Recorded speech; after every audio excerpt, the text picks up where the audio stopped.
Hi, and welcome to the Insiders by Durham Lane, where we get perspectives from industry thought leaders about strategies that are unifying marketing and sales cycles to help accelerate growth inside your world. Welcome to the Insiders by Durham Lane, an industry podcast that connects the worlds of marketing and sales one guest at a time.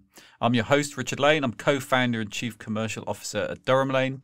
We're a revenue acceleration agency, and we help enterprise customers create always-on channels of meaningful and well-qualified sales opportunities. Over the last 6 episodes of the Insiders podcast, we featured industry experts from AD-Link, RS Industria, Viavi, Afree, Omron Healthcare, and Nokia.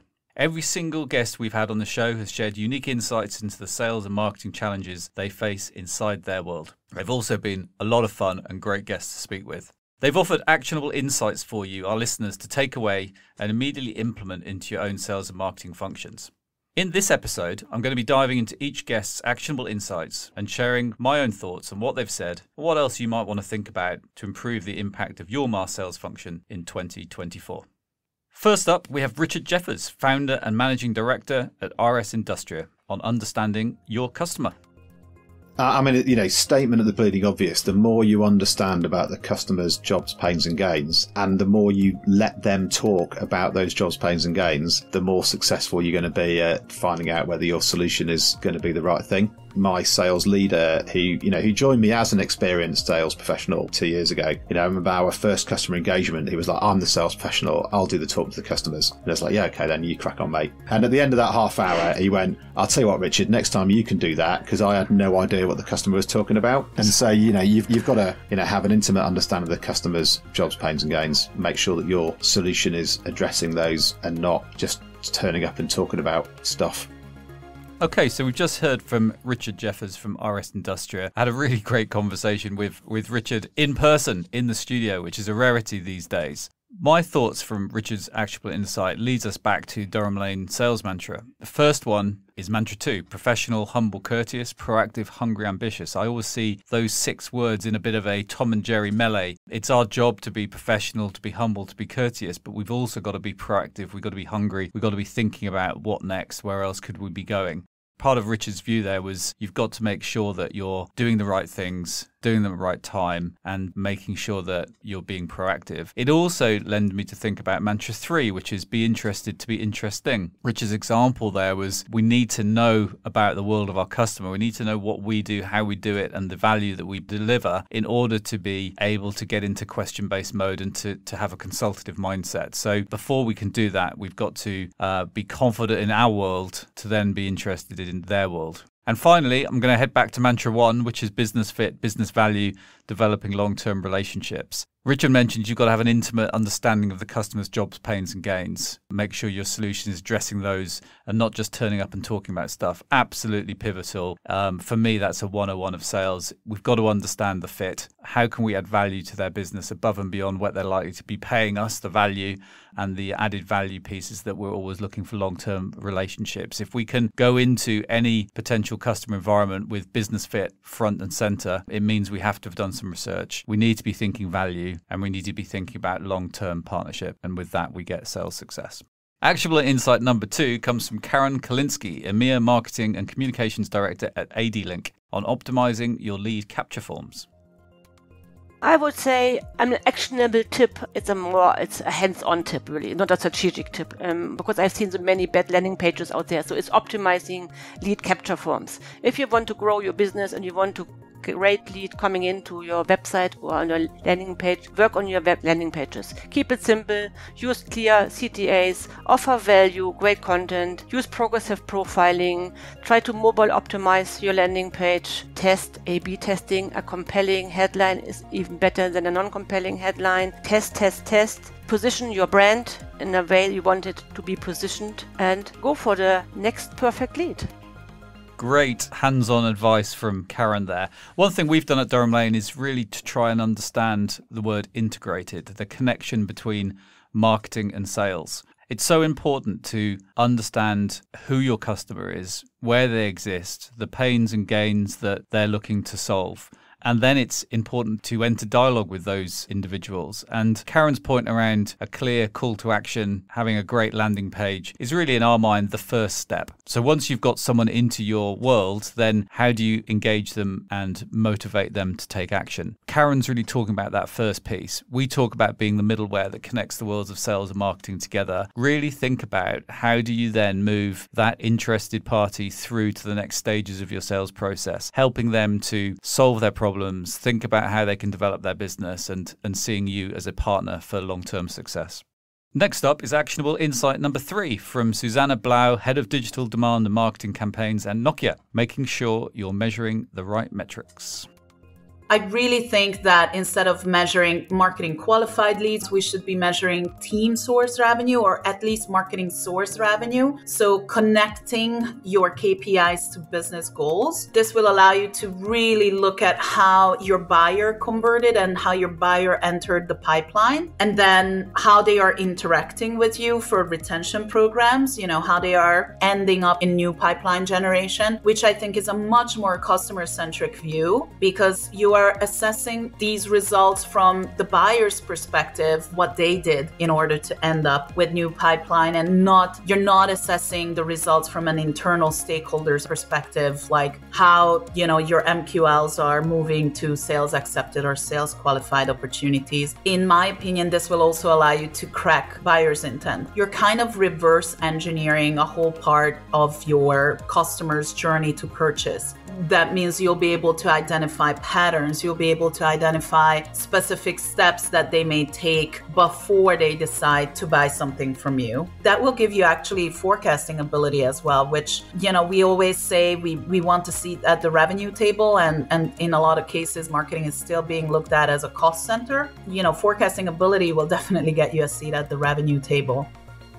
Great actionable insight from Susanna there. We had a great conversation, and I think Susanna puts the complex very simply. I think as you listen back to the actionable insight from Susanna, you'll realize that there's actually a lot of work to do there if you're going to get that right. But it's such an important piece of the jigsaw. For all too often, marketing and sales leaders, you could argue business leaders, have been intent on measuring their own area rather than looking at the bigger picture. I think one of the things that smaller businesses are able to do more easily is look at the whole. As your organization grows, and I understand this from my own experiences, is that it gets harder not to become more siloed. So one thing that I would really implore you to think about, to Susanna's points, is look at your KPIs as how they affect business results and business goals. Measure, measure, measure, but do your very best to measure the right things. And what are those right things? Those are the things that are going to help you grow your business, going to help your business to be successful and to achieve the right results. The final point that Susanna makes in that actionable insight section is around forecasting and marketing having a seat at the table. Being able to contribute to accurate forecasting is absolutely key for any business, and marketing having a place and a part of that program will be highly, highly beneficial. So if you're a marketing leader out there or want to be marketing leader, think about how you can support the forecasting process with actionable insights and activities that are going to help your business to grow. Actionable insight number 4 now from Onti Nukanen, Head of Marketing at AFRI, on a perennial issue that all organizations face: how to effectively connect your marketing and sales departments. This is not like anything new or fancy or super expensive even, but I think it's something that has been the best thing that I've done in my career. When we conducted a buyer persona and customer journey mapping workshop, and I think that's what most marketing units do at some point. With that, we managed to do the most difficult thing to kind of connect the people in marketing, connect the people in sales, getting good feedback from sales that, okay, this is what our customers are like. Then after that, putting the results into practice after the workshop. So that's apparently not easy as well. A lot to achieve on that front, but just recently, one of my colleagues has hosted excellent workshops within marketing communications people that this is how you utilize the buyer personas, communications planning and execution, and also even like exercises. Let's plan a Google ad for this kind of persona and that kind of persona, and learn to see the possibilities, how to use them in practice. What I love about Onti's advice there is that he takes something that we all talk about, but gives some really actionable ways to make it happen. At Durham Lane, we act as the middleware that connects the worlds of sales and marketing together. Why is that necessary? Well, because typically those worlds don't talk together enough, and marketing do a great job, create interest, but it's not sales ready. And that's where we pick up the baton, qualify, and then move across into the sales world when it's ready for a concrete next action to take place. So we are the middleware, but that doesn't mean that you shouldn't be working with your sales colleagues and working with your marketing colleagues to create a RevOps success, as we would call it, whether that be through personas and mapping like Onti talks about, whether it be through demand and lead generation, whether it be helping with forecasting, as Susanna talked about earlier in this podcast. And if you go right back to the Insiders episode 1 with Emma from RS Group, then we talked about marsales. And what Onti really talks about there is a marsales world. You might call it a RevOps world. You might call it a growth ops world. It doesn't matter what it's called. It's about working together with your colleagues on all sides of the customer journey. We would also add customer success and account management into that process. So becoming a customer, staying a customer, and becoming a loyal customer is where you should be putting your efforts and your focus. On to actionable insight number 5, this time from Paul Gowans, Global Director of Regional and Channel Marketing at Viavi, on using data and analytics to guide your approach. Well, Richard, you touched on data there, and I think that is a fundamental element now of our business, which is data and analytics and measuring things. It's the old adage, if you don't measure it, you can't improve it. It's often quite difficult with marketing campaigns to determine, was that successful or was it not? What was the ROI on that? We now live in a data analytics world. I think it's important that marketing decision making is based on data, and results. There's a lot of work needs to be done up front with that. It's a bit like the flywheel. It's really difficult to get going, get that momentum. It's hard, but once that thing starts spinning, you get results and the thing moves at a faster pace. So I would say, top of the consistency measures we talked about, look at the data. Right, the data is telling you something. I just think it's just the discipline, associated with data and measuring what you're doing and determining what was successful and what wasn't. It's okay to fail, right? You want to fail fast and move on to the next thing. Great advice from Paul there. It's interesting for me personally because I'm a relationship guy. Relationships still matter. And data is a critical piece. Data has become the new gold for most organizations. So I'm still a relationship guy, but I now use data to help me make the right decisions and build the best relationships. And the old adage springs to mind listening to Paul, what you can't measure, you can't manage.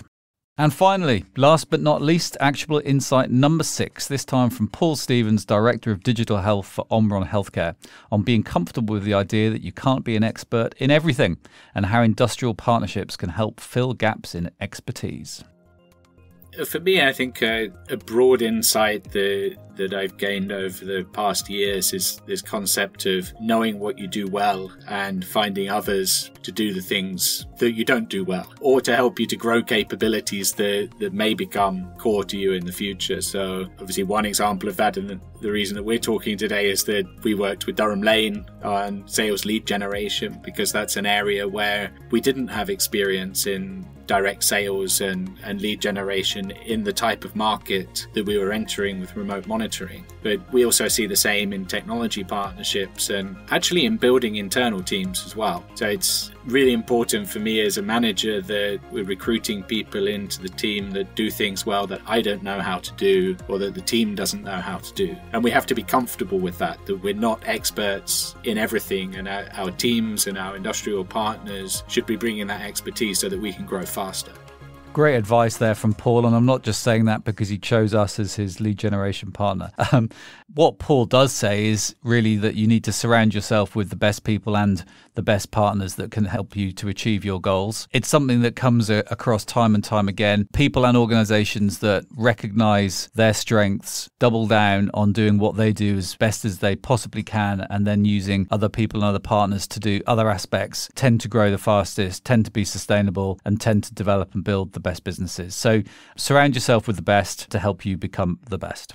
A good example that I can share on partnership is the relationship we've developed with SalesLoft, a sales outreach platform. We've worked with SalesLoft now to standardize our outreach, the main part of what we do as a business, and using best-in-class technologies helped us to improve the results for our customers. You have to invest in partnership. That has to be a two-way street. Durham Lane, we talk about our 3 Ps: people, process, and partnership. All 3 of those are essential to developing successful long-term relationships. So there you have it, a quick review of the insight and actions of recommendation from guests on this series of the Insiders podcast from Durham Lane. I really hope you've enjoyed it. It's been interesting for me listening to the insight and pulling that together and thinking about how does that help us in our everyday life. And I really am grateful to our guests for what they've shared with us over this series and some of the enlightening and fun conversations that I've had. I hope you enjoy it too and look forward to getting your thoughts and comments for our future series of The Insiders. So finally, thanks for tuning in. Please subscribe on your preferred podcasting site to ensure you are notified of all new episodes as and when they're published. If you'd like to learn more about Durham Lane and our unique method of selling at a high level, simply visit durhamlane.com for more information. And I look forward to being with you again soon. The Insiders by Durham Lane. Subscribe today to never miss an episode.